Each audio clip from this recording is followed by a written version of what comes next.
Look, anywhere in America, on the streets in New York, on the streets in California, LA, or over in Chicago,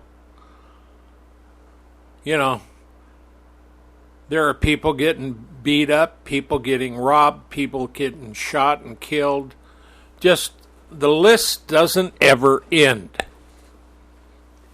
We seen a lady that happened to her the other day going to the church, going up the stairs of the church, and a man going the opposite way.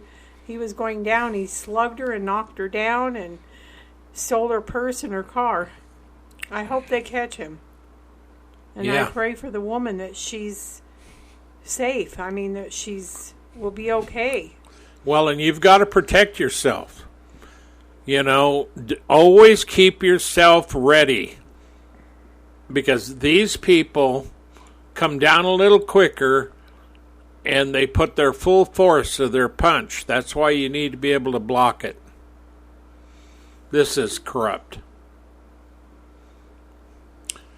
Now we're in the hermit kingdom known as North Korea. Now we've covered North Korea itself. Now what we're covering are the various dictators and various leaders of countries where there's some issues. And this one is Kim Jong-un. We have another one about Xi over in China. And of course, Kim Jong-un is of the Kim family. And this stuff comes from International Christian Concern, another fine organization. You can go to persecution.org to find more about their ministry and to help them financially. In all, there are estimated 400,000 Christians in North Korea, all practicing in secret. And Kim regime views Christians as a vessel of American imperialism and a threat to the regime and its deified leadership. So Kim is looked as the supreme leader. He assumed office December 17th, 2011. He was born in 1983 on January the 8th.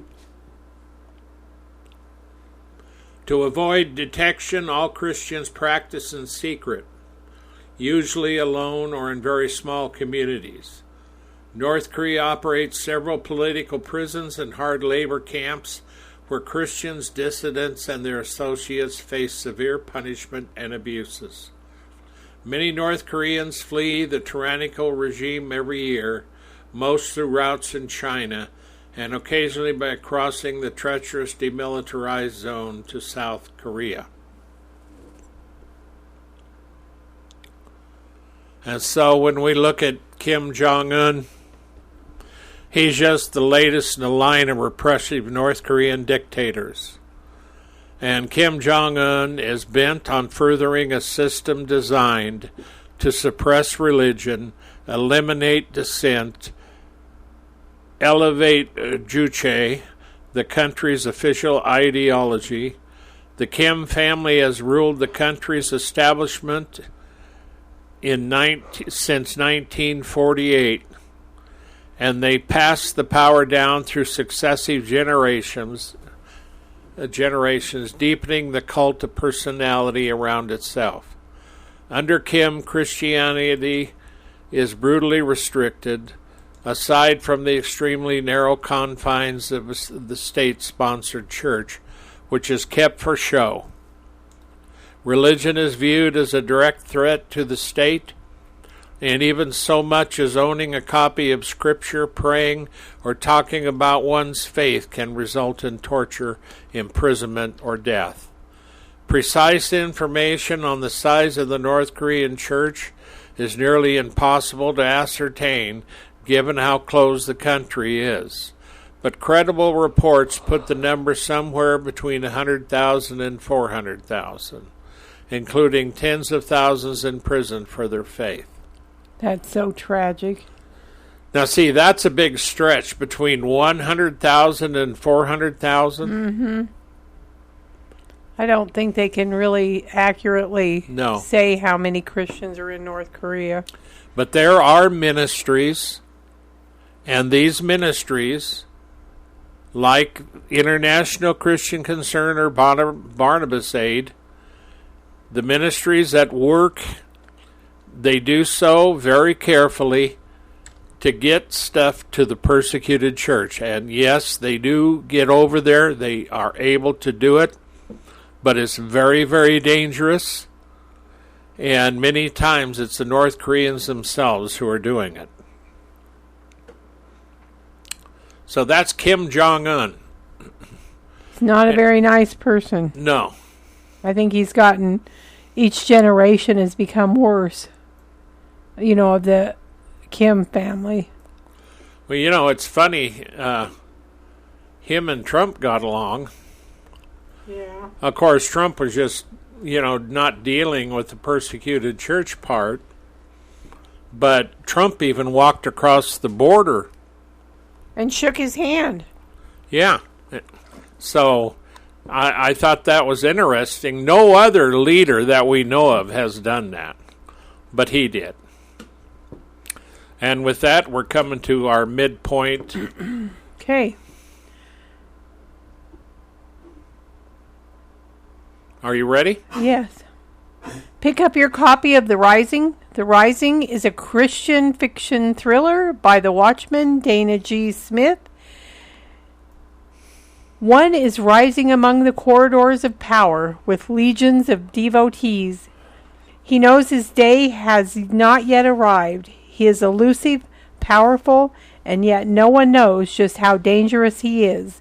None except a few who have known his works and the results. One of those is an ex-Black Ops sniper. The rising is here, yet there is that hand of opposition and faith which rises against it. The day is set for the corridors of darkness. And you can pick up your copy of The Rising on Amazon, Barnes & Noble, Books A Million, Ingram, Walmart, Google Play, Angus & Robertson, and many more. And any bookstore can order it for you. And now, back to you. Well, now we're going to be looking at the Taliban. The Taliban's violence against Christians worsens as they try to eradicate Christianity. And of course, this comes out of Afghanistan. And because of Biden and the way he left Afghanistan, he left millions and millions of dollars of top-grade military equipment, and it all fell into the hands of the Taliban. If there was ever a time the word inept to describe what Biden did with Afghanistan, and then he never went to make sure to pick up the Americans that were there, and because of his policies, servicemen were killed, and others were killed. And so we can thank Joe Biden for the Taliban now having weapons that they are using to sell, because there's lots over there that they have. And it's just absolutely unreal that the Biden administration would have done this. They had no clue. Matter of fact, nobody held Biden, accountable.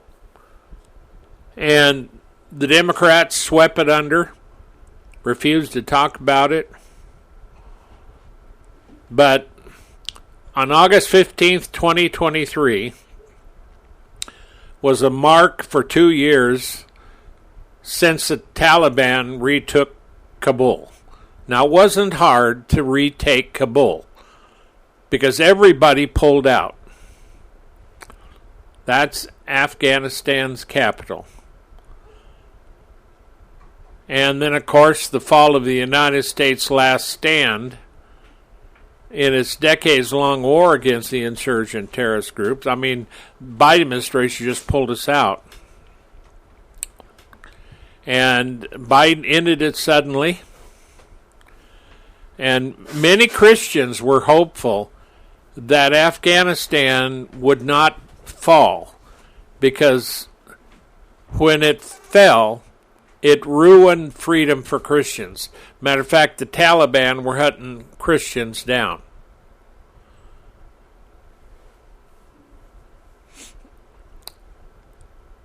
And of course, with the Taliban back, all the progress they made, the girls were barred from education. They have extreme Sharia law. They stop all dissent. And it severely affects Afghan civilians. And the Afghan church, already small, is cut off from the global community and face death if discovered as a known Christian. Well, go ahead. Sorry. This is, there is just no way to describe how awful this happened because of what Joe Biden's administration. Yes. They were sloppy. And they were just flat stupid. Well, another thing, we read a story. I believe you were telling me about this story that came out of Afghanistan about this woman being beaten, and one man, she was stripped, and he was beating her with a stick, and then an older man came and started beating her, and then others joined in. And they beat her to death. Probably because she dishonored the family. Because she had been raped or something. I don't know. It's so wicked. Well, that's the way they do it. If the women get raped, it's their fault. Yeah. They don't hold the... Now, International Christian Concern said the Taliban are not a legitimate regime with their citizens' best interests at heart. That's true. They are an extremist organization that imposes their archaic interpretation of Islam on women, religious minorities, and any enemy of Islam they arbitrarily decide. That's just crazy. And so there's a lot of issues here regarding these people. And so, on the Afghanistan report, they report, now this is a regular organization that monitors nations, through a series of edicts, decrees, and circular letters, the Taliban have systematically restricted the religious freedom of all Afghans, including those with differing interpretations of Islam. But these restrictions have disproportionately impacted women. And it is bad over there with this. And it's terrible that this happened. And it's terrible that the Biden administration have not taken it seriously. It's terrible that the Democrats helped to cover it up and downplay it. And so I find the whole acting of America in this and our politicians totally ignorant, stupid, offensive, and ridiculous. So that's Afghanistan and the Taliban. They're not a friend. That's so tragic. And if you remember, under Barack Obama, who was it, that Muslim group that kept showing up at the White House? Yeah, I can't remember. I'm sorry. Yeah. It was a violent group. Yeah. But at any rate, we're moving forward. Are you ready? Kenyan Christian martyr. And this story comes to us from Morning